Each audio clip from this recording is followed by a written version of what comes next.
دو فرقے بڑے وجود میں آئے جن کا ابھی تک فرقے تو بہت سارے بنے تھے, بہت سارے تو ختم ہی ہو گئے, کیونکہ جو باطل چیزیں زیادہ پنپتی نہیں ہے, اور پنپتی بھی ہے تو ایک جگہ قائم نہیں رہتی.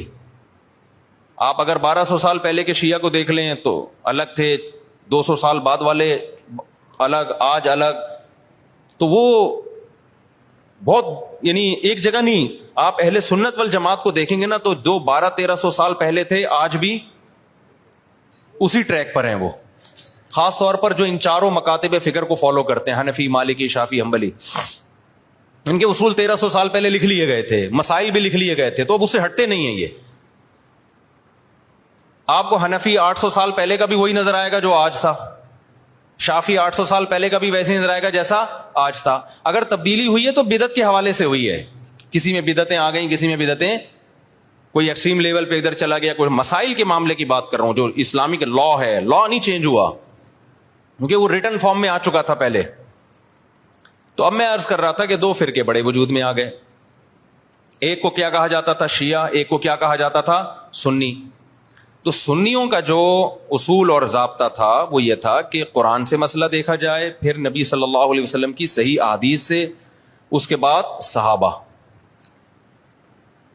تو انہوں نے اس اصول کو سامنے رکھ کے ریسرچ کی, اور باقاعدہ جیسے حدیث کو ریٹن فارم میں محدثین لے کر آئے کہ بھئی اب سینہ بسینہ کب تک چلے گی, اس کو ریٹن فارم میں لے کر آؤ, کتابیں لکھو, ضائع ہو سکتا ہے علم. تو اسی طرح جو مسائل تھے, یہ جائز ہے, یہ ناجائز ہے, یہ مکروہ ہے, یہ حرام ہے, یہ مکروہ تنزیہ ہے, فلاں کام کرنے سے سجدہ سہو واجب ہوتا ہے, فلاں غلطی کرو تو سجدہ سہو نہیں, پوری نماز ہی لوٹانی پڑے گی, ہزاروں مسائل تھے نا. تو ائمہ کرام نے اجتہاد کیا اور مسائل کو ریٹن فارم میں لانا شروع کیا. تو جو اہل سنت والجماعت تھے وہ ان کے 4 مکاتب فکر وجود میں آئے. جو کام امام ابو حنیفہ نے کیا, اس کام سے جو متاثر ہوئے اور اس طریقے کو جنہوں نے فالو کیا ان کو کیا کہا جانے لگا؟ حنفی. اور جنہوں نے امام شافعی کو فالو کیا ان کو کیا کہا جانے لگا؟ بولتے کیوں نہیں؟ شافعی. اب آپ بتاؤ, جو امام شافعی کو فالو کرتے ان کو اگر ہم مسلم کہتے کہ نہیں حنفی شافعی کچھ نہیں ہوتا, یہ مسلم ہے, اس کا مطلب شافعی اگر مسلم ہے تو حنفی بھی غیر مسلم ہے؟ نہیں آئی میرا خیال ہے بات سن. تو یہ صحیح نام, یہ نام صحیح ہوتا؟ جنہوں نے امام مالک کو فالو کیا ان کو کیا کہا جانے لگا؟ مالکی. جنہوں نے امام احمد کو فالو کیا انہوں کے کیا کہا جانے لگا؟ حنبلی, جیسے کہ سعودی عرب میں. تو اللہ کا کرنا ایسا ہوا کہ یہ 4 اماموں کا فقہی دنیا میں چلا ہے صدیوں. بہت سارے مسائل میں ان میں اتفاق تھا. کچھ مسائل ایسے تھے کہ 2 امام ایک طرف, 2 دوسری طرف, کچھ میں 3 ایک طرف, ایک طرف.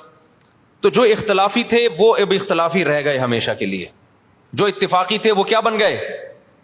اتفاقی بن گئے. اب جو اختلافی تھے تو علماء نے کہا کہ بھائی چونکہ اتنے بڑے بڑے ائمہ نے ریسرچ کا کام کیا ہے, یہ اختلاف اب حل نہیں ہو سکا. جیسے رفع الیدین کا مسئلہ اختلافی بن گیا, امام کے پیچھے آمین زور سے کہنی ہے آہستہ کہنی ہے, یہ کیا بن گیا؟ اختلافی. ہاتھ یہاں باندھنے یہاں باندھنے, یہ ذہن میں رکھے سینے پہ ہاتھ باندھنا کسی مجتہد سے منقول نہیں ہے, بلکہ سعودی عرب کے ایک عالم کا بھی کلپ بھی آیا, انہوں نے کہا یہ مکروہ عمل ہے سینے پہ ہاتھ باندھنا, کیونکہ اس بارے میں صحیح حدیث موجود نہیں ہے. تو وہ اگر میں کہتا نا ہندوستان کے کسی عالم کا, تو پھر لوگ کہتے ہیں نہیں یہ تو مانتے ہی نہیں حدیثوں کو, حالانکہ غلط بات ہے, کیوں نہیں مانتے بھائی. لیکن سعودیہ کے, تبھی آپ نے ائمہ حرمین کو بھی دیکھا ہوگا سینے پہ ہاتھ نہیں باندھتے, وہ بھی نیچے ہاتھ باندھتے. تو 4 اماموں میں کسی کے ناف کے اوپر ہے, کسی کے ناف کے تھوڑا سا اوپر, کسی کا ناف کے بالکل اوپر.